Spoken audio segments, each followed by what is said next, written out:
ಅಕ್ರಮವಾಗಿ ನಡೆಸಿರ್ತಕ್ಕಂಥದ್ದನ್ನ ತೆರವು ಮಾಡಿದ್ರು.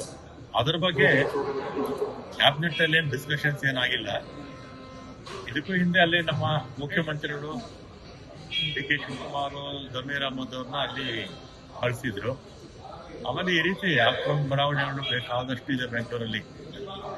ಅವ್ರಿಗೆಲ್ಲ ರೆಗ್ಯುಲರೈಸ್ ಆಗಿದೆ. ನಾನು ಕಾರ್ಪೊರೇಟರ್ ಆಗಿದ್ದಾಗ, ನಮ್ಮ ತಂದೆ ಕಾರ್ಪೊರೇಟರ್ ಆಗಿದ್ದಾಗ ಬೆಂಗಳೂರು ಜನಸಂಖ್ಯೆ ಬರೀ 12 ಲಕ್ಷ ಇತ್ತು. ನಾನ್ ಕಾರ್ಪೊರೇಟರ್ ಆಗಿದ್ದಾಗ 15-16 ಲಕ್ಷ ಇತ್ತು. ಮತ್ತೆ ಬಹಳ ಪ್ರಮುಖವಾಗಿ ಅಲ್ಲಿ ಇರ್ತಕ್ಕಂಥವರು ಬಿಜೆಪಿಯವರು ಹೇಳೋ ಪ್ರಕಾರ ಮಿನಿ ಬಾಂಗ್ಲಾದೇಶದಿಂದ ಬಂದಿದ್ದಾರೆ ಅಂತ ಹೇಳ್ತಾರೆ. ಬಾಂಗ್ಲಾದೇಶದಿಂದ ಬಂದಿದ್ರೆ ಕೇಂದ್ರ ಸರ್ಕಾರ ಏನ್ ಮಾಡ್ತಾ ಇದೆ ಅಂದ್ರೆ ಕೇಂದ್ರ ಸರ್ಕಾರ ವೈಫಲ್ಯ ಆಗಿದೆ ಅಂತ ಇದರ ಅರ್ಥ ಅಷ್ಟೇ. ಕೇಂದ್ರ ಸರ್ಕಾರ ಏನ್ ಮಾಡ್ತಾ ಇದೆ, ಗೃಹ ಮಂತ್ರಿಗಳು ಏನ್ ಮಾಡ್ತಾ ಇದ್ದಾರೆ, ಪ್ರಧಾನಮಂತ್ರಿಗಳು ಏನ್ ಮಾಡ್ತಾ ಇದ್ದಾರೆ.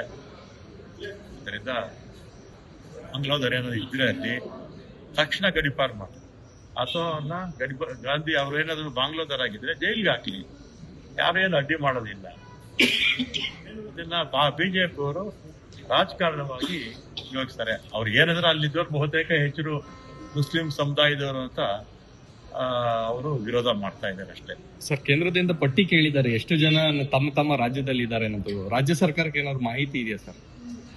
ಎಲ್ಲಿ, ಯಾವ ವಿಚಾರದಲ್ಲಿ? ಈ ಅಕ್ರಮ ಬಾಂಗ್ಲಾ ಅಥವಾ ಬೇರೆ ಬೇರೆ ದೇಶದಲ್ಲಿ ಇರ್ತಕ್ಕಂಥವ್ರ ಬಗ್ಗೆ ಕೇಂದ್ರ ಸರ್ಕಾರ ಮಾಹಿತಿ ಕೇಳಿತ್ತು 3-4 ತಿಂಗಳ. ಆಮೇಲೆ ಈಗ ಕೇಂದ್ರ ಸರ್ಕಾರಕ್ಕೆ ಎಲ್ಲಿಂದ ಬರುತ್ತೆ ಬಾಂಗ್ಲಾದವರು ಎಲ್ಲಿ ನುಸುಳ್ಕೊಂಡ್ ಬರ್ಬೇಕು?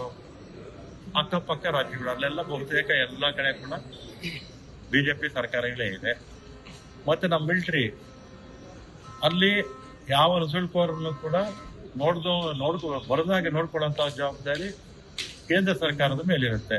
ಅದು ಮಿಲಿಟರಿ ಅವ್ರು ಮಾಡ್ತಾರೋ, ಪೊಲೀಸ್ ಅವ್ರು ಮಾಡ್ತಾರೆ, ಅವ್ರ ಜವಾಬ್ದಾರಿ ಅಲ್ವಾ. ಆ ತರ ನುಸುಳ್ಕೋರು ಯಾರನ್ನ ಬಂದ್ರೆ ಹಿಡಿದು ಜೈಲ್ಗೆ ಹಾಕ್ಲಿ, ಯಾಕೆ ಬೇಡ ಅಂತ ಹೇಳ್ತಾರೆ. ಆದ್ರೆ ಬಿಜೆಪಿಯವರು ಅವರು ಮುಸಲ್ಮಾನರನ್ನ ಒಂದೇ ಉದ್ದೇಶಕ್ಕೆ ಅವ್ರನ್ನ ಬಾಂಗ್ಲಾದವರು ಅಂತ ಹೇಳ್ತಾ ಇರ್ತಕ್ಕಂಥದ್ದು ಸರಿ ಇಲ್ಲ. ಇನ್ನೊಮ್ಮೆ ಹೇಳ್ತೀನಿ, ಅವರು ಬಾಂಗ್ಲಾದೇಶದಿಂದನೋ ಅಥವಾ ಪಾಕಿಸ್ತಾನ ಬಂದಿದ್ರೆ ಹಿಡಿದು ಜೈಲಿಗೆ ಹಾಕ್ಲಿ, ಯಾರು ಬೇಡ ಅಂತ ಹೇಳ್ತಾರೆ. ಆಮೇಲೆ ಕರ್ನಾಟಕದಲ್ಲಿ ಈಗ 1,40,00,000 ಜನ ಇದ್ದಾರೆ. ಬೇರೆ ಬೇರೆ ರಾಜ್ಯಗಳಿಂದ, ದೇಶದ ಎಲ್ಲಾ ಭಾಗದಿಂದನೂ ಕೂಡ ಬಂದು ಕರ್ನಾಟಕದಲ್ಲಿ ನೆಲೆಸಿದ್ದಾರೆ. ತಮಿಳುನಾಡವ್ರು ಇದ್ದಾರೆ, ಕೇರಳದವ್ರು ಇದ್ದಾರೆ, ಒಂದು 5-6 ಲಕ್ಷ ಜನ. ಆಂಧ್ರದವ್ರು ಒಂದು 7-8 ಲಕ್ಷ ಜನ ಇದ್ದಾರೆ. ತೆಲಂಗಾಣದವ್ರು 1 ಲಕ್ಷ ಜನ ಇದ್ದಾರೆ. ಮಹಾರಾಷ್ಟ್ರದವ್ರು 1 ಲಕ್ಷ ಜನ ಇದ್ದಾರೆ. ಒರಿಸ್ಸಾದವ್ರು 1 ಲಕ್ಷ ಜನ ಇದ್ದಾರೆ. ಗುಜರಾತ್ನವರು, ರಾಜಸ್ಥಾನದವರು ಬಹಳ ವರ್ಷದಿಂದ, ಸುಮಾರು 50-60 ವರ್ಷದಿಂದ ಬಂದು ಬೆಂಗಳೂರಲ್ಲಿ ನಿಲ್ಸಿದ್ದಾರೆ. ಲಕ್ಷಗಟ್ಟಲೆ ಜನ ನಿಲ್ಸಿದ್ದಾರೆ. ವೆಸ್ಟ್ ಬೆಂಗಾಲ್ನವರು ಕನಿಷ್ಠ 7-8 ಲಕ್ಷ ಜನ ಇದ್ದಾರೆ ಬೆಂಗಳೂರಲ್ಲಿ. ಈ ತರ ಒಂದು ಮಿನಿ ಭಾರತ ಆಗಿದೆ ಬೆಂಗಳೂರು. ಬೆಂಗಳೂರಲ್ಲಿ ಬಂದು ನೆಲೆಸೋದಕ್ಕೆ ಸಂವಿಧಾನದಲ್ಲಿ ಎಲ್ಲರಿಗೂ ಕೂಡ ಹಕ್ಕಿದೆ. ಆದ್ರೆ ಬಿಜೆಪಿ ಅವರು ರಾಜಕಾರಣಕ್ಕೋಸ್ಕರ ಈ ರೀತಿ ಮಾಡ್ತಾ ಇರ್ತಕ್ಕಂಥದ್ದು. ಅವರು ಕರ್ನಾಟಕದವ್ರು ಬಿಟ್ಟು ಮಿಕ್ದನ್ನೆಲ್ಲ ಅವರನ್ನು ಓಡಿಸ್ಬೇಕು ಅಂತೆಲ್ಲ ತೀರ್ಮಾನ ತಗೊಂಡಿರ್ಬೇಕು ಬಿಜೆಪಿ ಪಕ್ಷದಲ್ಲಿ.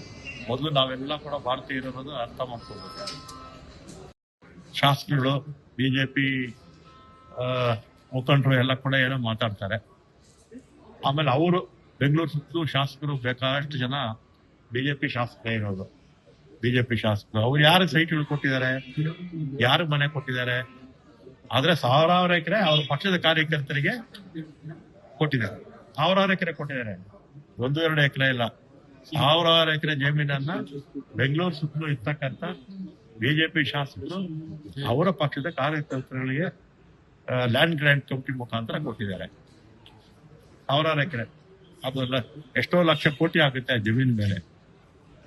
ಯಾರೋ ಅಕ್ರಮ, ಯಾರೋ ಬಡವರು ಹಾಕೊಂಡಿದ್ರೆ ಅವ್ರು ಬಡವರು ಹೊಟ್ಟೆ ಮೇಲೆ ಹೊಡಿಯಕ್ಕೆ ಹೋಗ್ತಾರೆ. ಅವ್ರೇನಾದ್ರು ವಿದೇಶಿಯರಾಗಿದ್ರೆ, ಬಾಂಗ್ಲಾದೇಶ ಆಗಿದ್ರೆ ಜೈಲ್ಗೆ ಹಾಕಿ, ಯಾರು ಬೇಡ ಅಂತ ಹೇಳೋದಿಲ್ಲಲ್ಲ ಸರ್. ಇಷ್ಟೆಲ್ಲ ಘಟನೆ